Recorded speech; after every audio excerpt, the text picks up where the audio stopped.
3, 2, 1, action. Just wanted to do that. Yeah. So I got Yeah. from you that we received a question from one of our viewers Yes. with regard to, what was it, like the benefits of being more real? Is that correct? Is that right? Yeah. Like, Yeah. what are the benefits? And I do pick up that some people have a resistance to it because they believe that there's consequences, and they're right. Hey, Nat, there are consequences to being real. Consequence to being real. Yeah, sure. Welcome to my life. Yeah, exactly. Exactly. It can ruffle feathers. So I'm going to do that one, and they're going to focus on the benefits. But just quickly, let's just call it, right? Yeah. It ruffles feathers. It causes perceived hurt. I do that. Perceived hurt, upset. Yeah. It touches Can do. It doesn't have to, but it can do. It's exposing, because like, if you've been really authentic, then people see who the hell you actually are. You know, they might get to see you. Right? But I also think the other way around.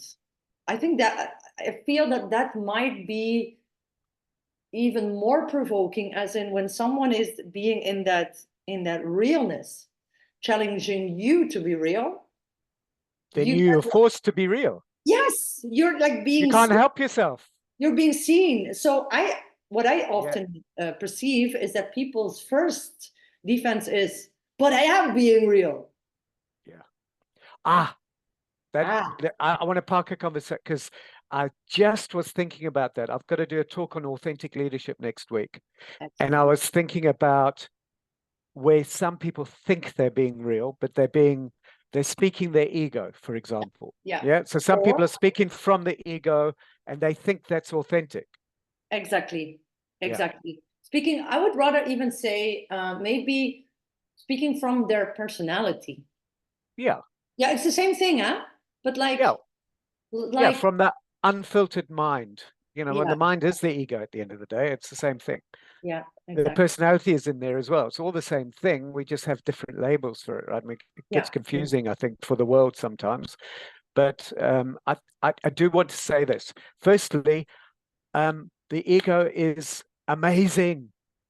It's freaking amazing. It's so wonderfully constructed to help us find what authenticity is at the end of the day, because it shows us what it's not. True. So it's so necessary for our development, this whole ego thing. To get back to that realness. Oh, yes. Yeah, because you're jumping. I am. Which is great. Calm me down, ground me, settle me.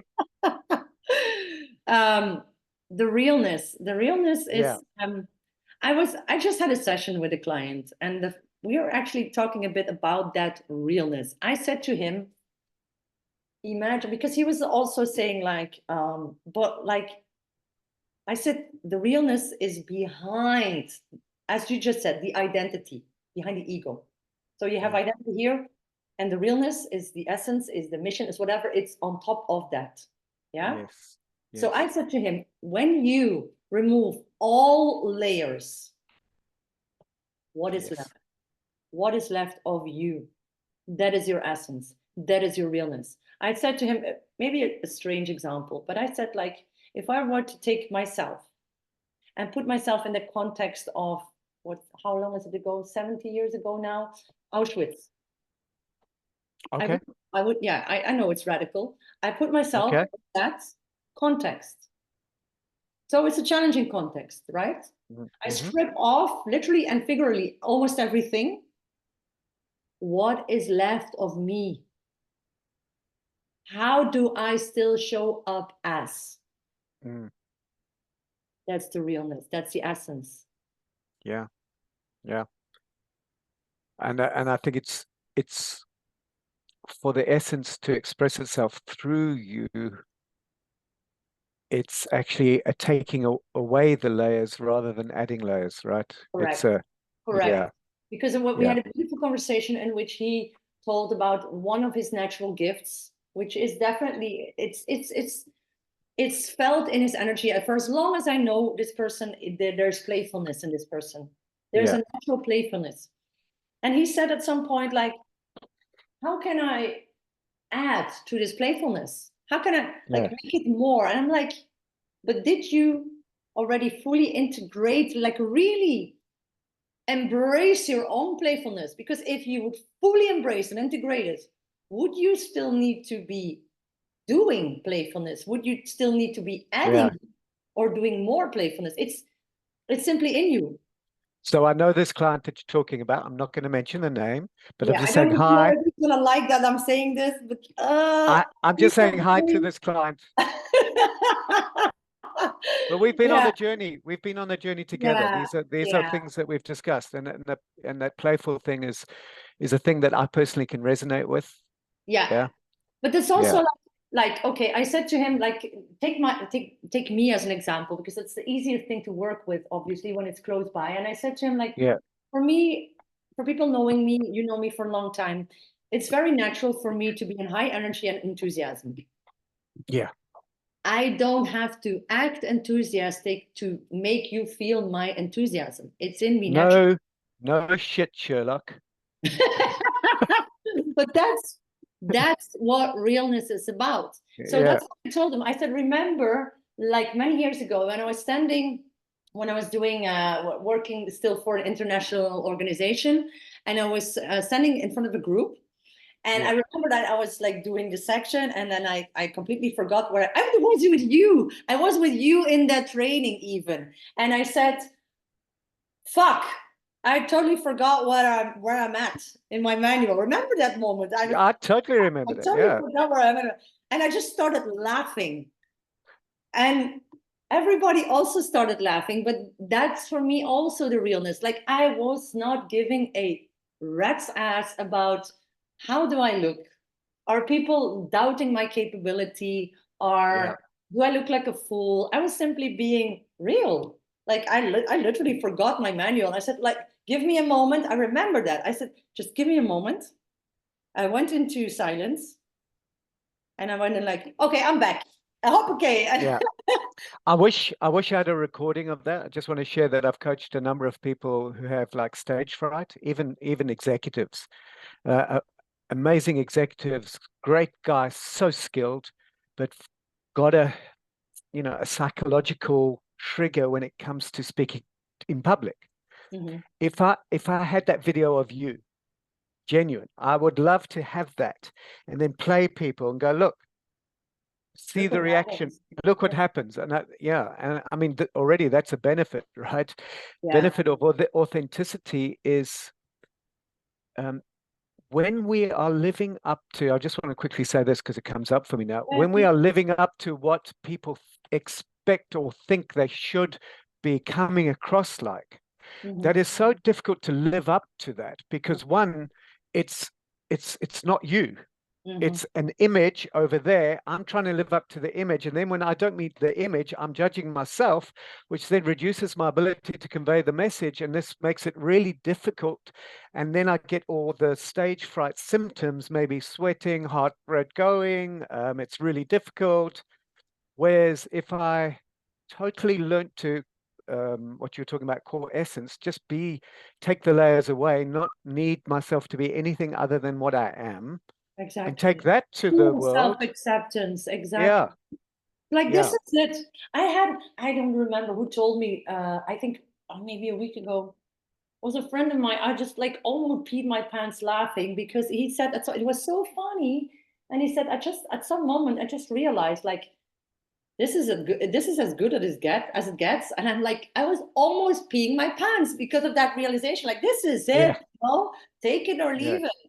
Yeah. And to be just like real about that, there's no improvement needed, and there's nothing, which also, by the way, brings me to a related topic to that area of improvement. Yeah. I recently launched a newsletter about that through the Lighthouse. It was about people, their context, some people's context about personal training, that something isn't good enough. And I'm like, for me, literally, personal training is not about I'm not good enough.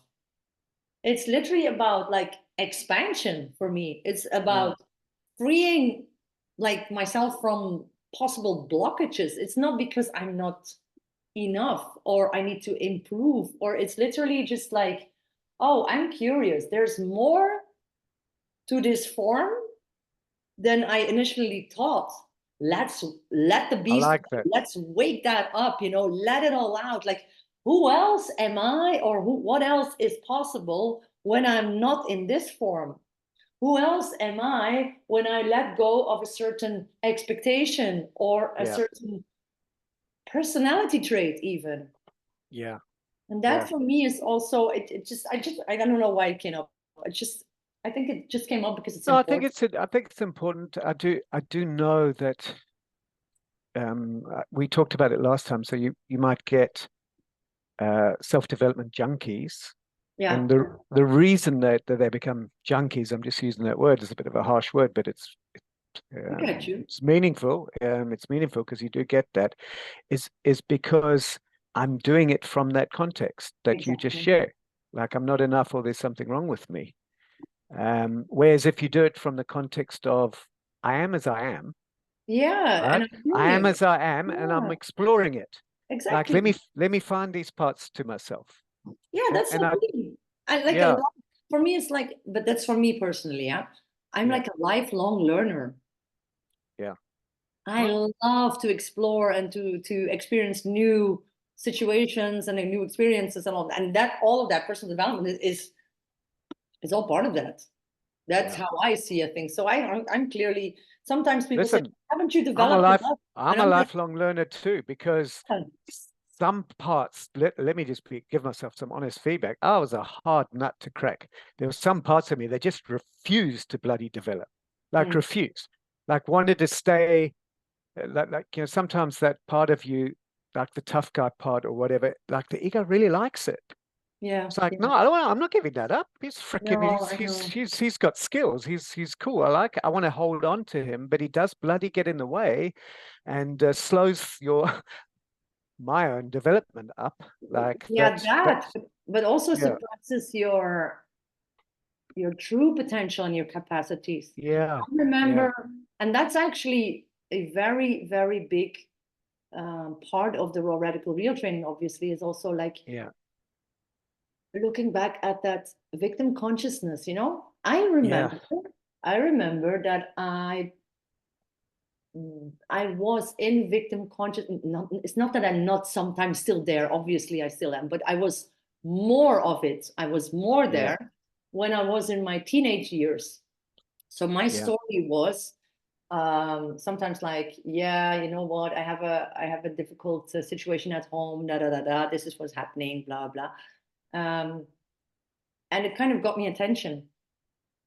But what we don't realize at that point is that we get the wrong attention. Yeah. Get people that are like pitying you, which isn't putting you in your self-leadership. Yeah. Yeah. Yeah. So that is, it serves to some extent to remain in that victim consciousness until you get enough of your own bullshit. Yeah. And then that's when you're ready to be catapulted to the next level, which is creator consciousness. Then you start creating your life. But this is interesting because it's like you start creating your life. You're like, yes, I am the driver. I'm in the driver's seat. I am the creator, the director of my own life, yada, yada, yada.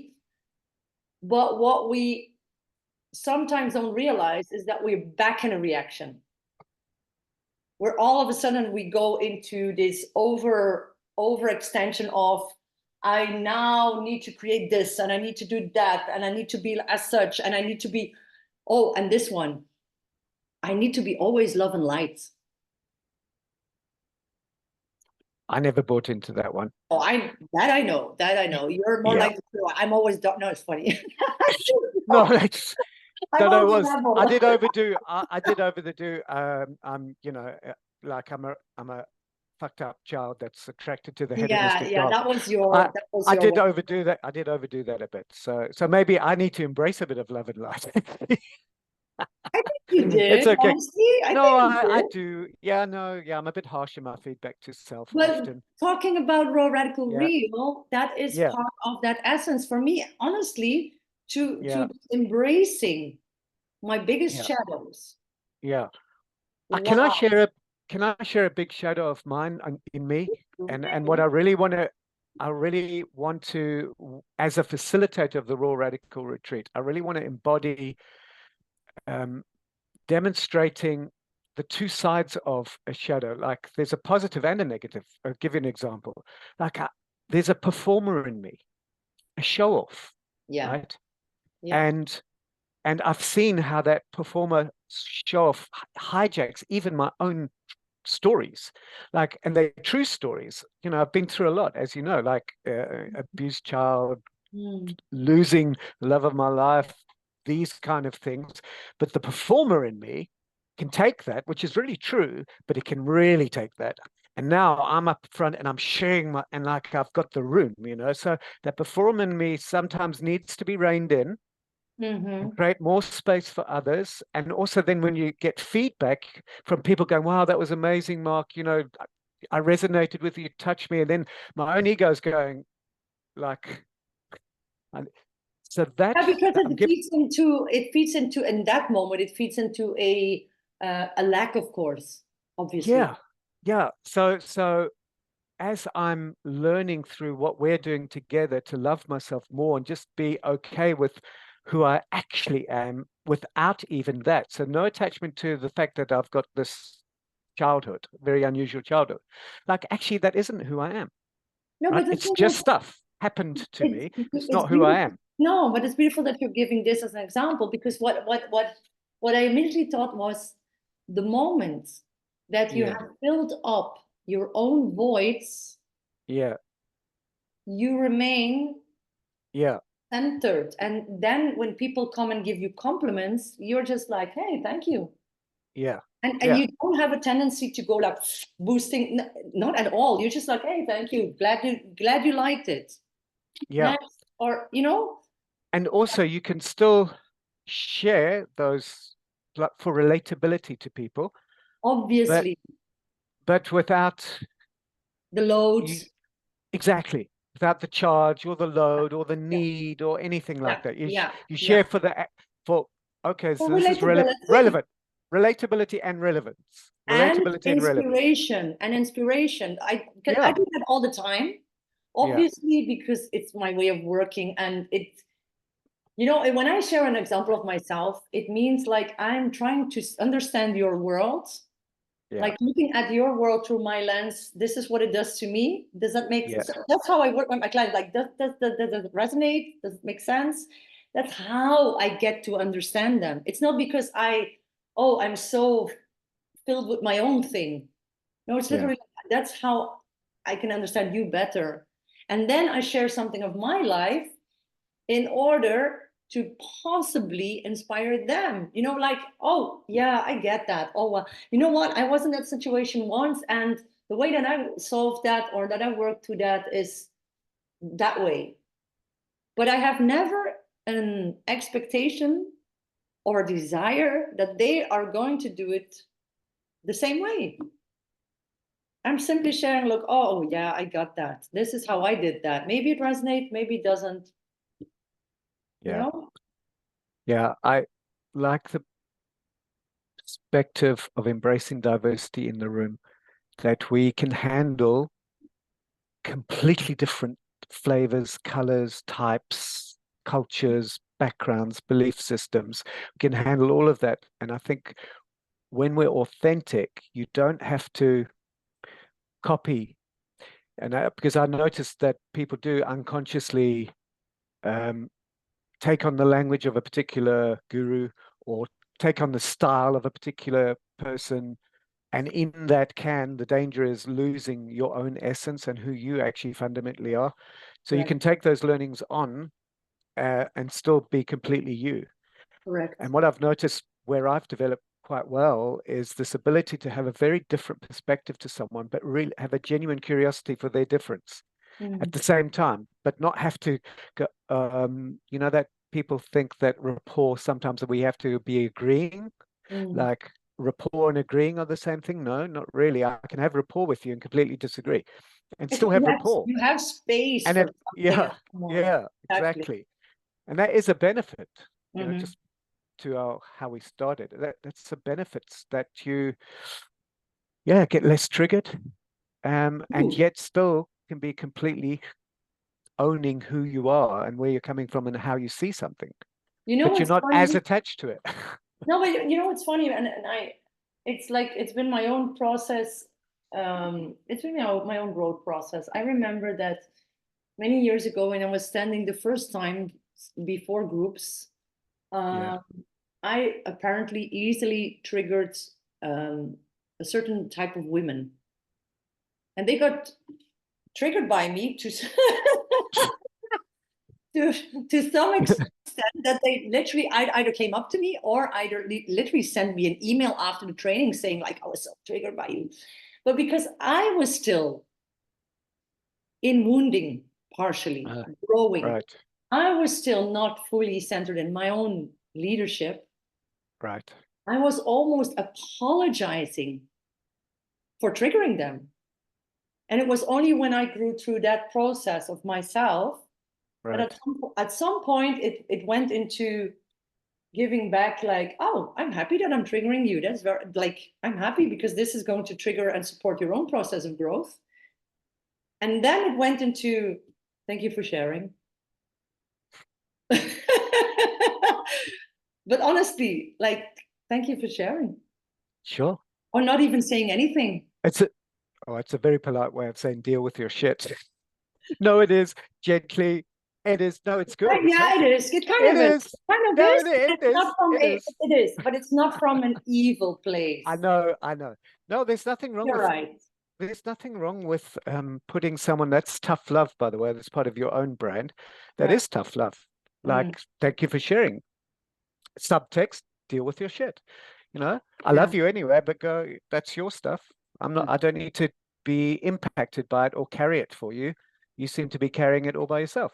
Yeah, but I do feel that I want to add a side note to that. And that is coming also like you should, because I was being slightly a bit strict in the strict, almost dismissive. Yeah, like Mark, have some love. Have some love. You don't want another listener phoning you afterwards and going, No, but I know you're not like that at all. You're arrogant in your spirituality. Yeah. I know you're not like that at all, and it's not what you meant. I know. The side note is more for people listening to this. Yeah. It's like, sure, like if you feel, let me put it differently. I'm just gonna say it like as how I deal with it. When someone comes toward me, sharing such a thing, I sense back into me. Like when I have said something to someone or whatever, I sense back into where I was coming from with my intention. Right. Obviously, if there's an impurity in it, I will take responsibility for it. Sure.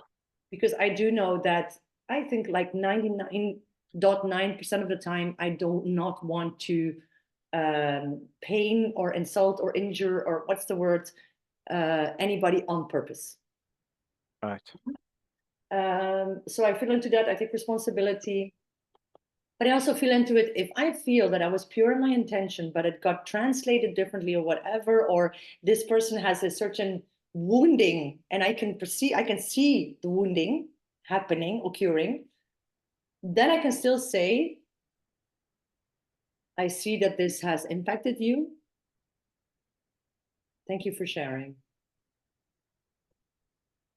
So you still leave it with them, but you also acknowledge that there is a pain visible or something, but you don't have to like say it's a pain. Just say, I see that this has impacted, for example. Thank you for sharing. You're not going to apologize for anything. If you feel that your intention has been pure, that's for me on my raw radical real. I'm not going to apologize anymore. If I know where my intention is coming from and you cannot perceive that intention, I'm sorry. Too bad. So I'm seeing another thing here. What you're doing there, it's actually, so I'm going to focus on the raw part of it. Yes. So if you think of what raw means, it means it's like it's also essence in a way, right? It's nothing added. Yeah. No. Thank you for that. No additional wording. No. Nothing added. Yes. And I think also authenticity, raw, real. sometimes silence is powerful, less is more, and not needing to over explain or defend, or just the simple art of saying your truth and leaving it. I love it. I love it. I love it. I love it that you bring this up, because this plays out exactly in one of my woundings, right, which I still train myself in. So we know each other for a long time. You know that I have a tendency of over-explaining. So, and I only saw that at a certain point. Yeah. Like, I'm remembering a particular episode. I know. Okay. Yeah. You have fun in your head. We don't need to go there. We don't need to go there. But I remember. So the thing is, like, one of my biggest pains growing up, not only as a child, because it's still there as an adult today, is the fact of not being gotten. Like being misunderstood. Yeah. So it is already there as a child. Yeah. And it still happens in my daily life. Like, people, if I share something on Facebook, like, it's completely misinterpreted, it's completely reacted upon sometimes. But I had to learn that it's not a personal thing. And I had to learn, and I'm still learning, that people react to that coming from their own, obviously, perspective, but also from their own level of consciousness, their own, what's the word? The space that they have developed, the space that they have developed in themselves to perceive. Yeah. That's it. So it's possible that they don't get the things in the way that I have intended them. Of course. I don't need to take that personally. I need to train myself in letting that go. Even if it hurts me, because I'm coming from a good place, from a good intention, blah, blah, blah, but it's being misinterpreted. Thank you for sharing. I see that this has impacted you. Thank you for sharing, or not saying anything. Yeah. It's a big one. It is big. So on the benefits, I just want to have a quick go at nutshelling a few of the powerful benefits that I see. Yeah. That of this is, whilst it is difficult in the beginning often for people because it's just maybe untrained or unused muscle, or just society is not really on your side a lot of the time and makes it really seem like it's so difficult, especially in certain playgrounds of the ego. However, once you're there, it's actually easy. It's light, it's clean, it's clear, it's pure. There's nothing to prove, nothing to defend. It's so I think it's healthy. Clear. It's healthy. It's smooth. It's just, and people don't have to like you, but they kind of go, oh, that's just Mark, or that's just Natalie, or that's just Joe. That's who they are. Like, but you know what you're getting. But again, side notes. I love it. You're 100% on point. And side note, because you can say the same thing, like, that's Mark, but based on your personality traits, based on your ego behavior. Sure.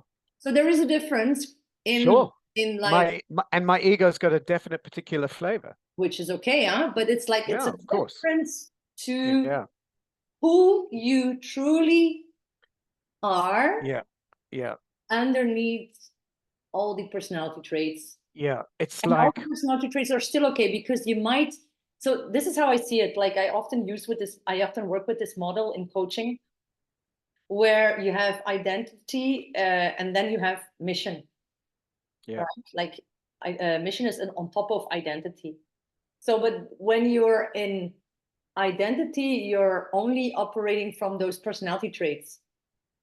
Yeah. And when you're from mission, you're like connected to your essence, and your personality is derived from your mission. So obviously we still have a personality, because we're operating in this earth landscape. And you should. Yeah. You want to all be vanilla. You want personality. Raw, radical, real, from the essence. But you have your personality. Yes. Okay. Nat, got to speak about this because it is a tool in the workshop that we're using. Yeah.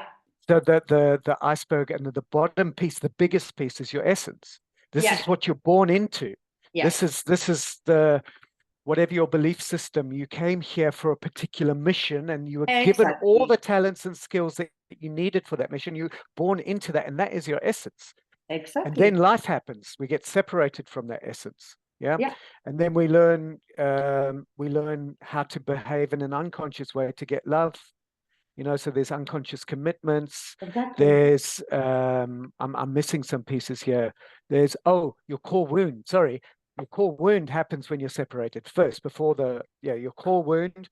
And as a reaction to your core wound, there's unconscious way of behaving, unconscious. So we're committed to those behaviors because the perception is that's how you get love or get recognition or get seen. Correct. And it's incorrect because it's on an unconscious. And on top of that happens to be your intrinsic motivation, on which is your personality. And all of this is taking you further and further away from your essence. So you can still have all of those things, but you shift your unconscious commitments into conscious commitments. You get back in touch with your essence. Yeah. And you come from that. And now you have your personality and it reports to you. Exactly. You don't report to it. It reports to you. But it's all like what's the word? The thing in between is intentional. Yes. Intentional. Yes. So the one is formed by conditioning. Yes. It's unconscious. Yeah. The other one is self-chosen. Yes. Intentional, and it's formed by conscious choice. Absolutely. And then your own powerful relationship to your conscious choice, where you nurture it, you are loving it into life. And I'll tell you something additional that just pops up now is when we are in the first form, which is the conditioned form. To me, as I'm feeling it now energetically, it feels like a fixed form, like this is me. Yeah. And in the other realm, the intentionally chosen one, I can create myself as such today, and I create myself as such tomorrow, and I create myself differently the day after tomorrow. Like the essence is still where the creation is sprouting from, but the form can be different every day. Absolutely. It's flexible. Yeah. I'm all that. Well, biologically, we are in completely different bodies, by the way. Yeah. Completely different body. But the essence is the part that, remembers it all, connects to it all, sees it all. And that's what they do, for example, in Tantra as well. When they talk about transfiguration, they talk about transfiguration. You connect with a soul. You connect with two souls on a soul level, on an energetic level. You connect to someone's energy beyond the form. So imagine, obviously, when I connect to someone from my identity and my personality traits, I would say, oh, this person is very attractive because he's tall and he's I don't know, he's exercise and whatever. I don't know what it would be. Why are you doing like that? No, it's that. He can also be small, Mark. He can also be small and funny. But anyway, like, you have these personality traits and you connect from that level. Is that how you would chat me up? You're small and funny, and I like that about you. I'm just seeing whether that would actually work. But anyway, say with the exercise. So center. So we're there, like connecting from identity level. But you can also obviously choose to let that go and connect from soul to soul, from energy to energy. And when that happens, when you allow for that to happen, it's literally a space of magic. Like it's not even important whether you're sitting in front of a woman or a man or a black or a white or a yellow or a whatever. It's not like a lesbian or a gay or a hetero or it doesn't matter. Like it's two souls connecting. Yeah. No, I've experienced that. You know, so I've truly experienced that, the energy stuff. And it's magical. It is. Yeah. And we then, you know, if you want to extend that further, that's where there's no separation. Exactly. You know, Yeah, And that's where imagine everything touches, everything connects. imagine like All dots join. exactly. But you know what Yeah. is I'm just like yeah, obviously it creates like things, ideas in my head, and I'm like just coming to the point of I have a couple of friends already who are also in personal development and with whom I can connect on that level. I can connect with you on that level. But I was like imagining for a moment, like imagine that I could literally connect with everybody in my environment on that level. Like obviously I can try. I do my best to like from who I am. And obviously in the world that is the world today, not everybody is on that plane. Not everybody is on that level. So that's true. but it would be so amazing. I was just like in that vision for a moment. It would be so amazing. Like connect with your parents from soul to soul. Connect with your child from soul to soul. Connect with your partner from soul to soul. Oh my God. Like just But let it's a go of all the it's a bullshit. good question. It's a good question for people to sit with. Like, what is the essence of my mother? You know, what is the essence of my daughter? Like, Yes. let me actually bring that up as a question and let me sit with that and be with that. And you might see beyond all the labels and also all the things that I think I know about the person. If I park all of that and I try and connect somewhere else, I say that you will be able to energetically connect as long as your intention is having space, not a lot of opinions. Get rid of all of that stuff. Just have the intention of receiving, connecting. Yeah, not only that, it's almost like have it, as you said, like have it in your intention without having any expectation. Yeah. Because that's Yeah. the thing, the moment, and that's Well, how that's what I'm saying. Yeah. in my circles, like the moment that I have an expectation, it's being very easily picked up by my surroundings. Yeah. Yeah. And for depending on the pain that is still living in their bodies, it can easily be perceived as I'm not good enough. Yeah. Or something else. It may even be, oh, I'm being manipulated into something. Can be depending on their own wounding. When we're sitting together, one on one like this, without or with the least of wounding, more possibility is there, the more space is there to connect that way. Exactly. Then it's a living into that whole is greater than the sum of its parts. Yes. Because then I think it goes to healing, reproducing unconditional love into the, and the ability to, I call it clean eyes, see. What do you call it? Sorry? Clean eyes. It's like I'm seeing, but as I'm seeing, I'm not putting it in. I'm not labeling what I'm seeing. You're not filling it in. It's noticing. Yeah, I'm not filling it in. Noticing, Observing. staying present. Observing, yeah. I love it. I love those moments so much. I want everyone to experience those moments. I want myself to experience them more.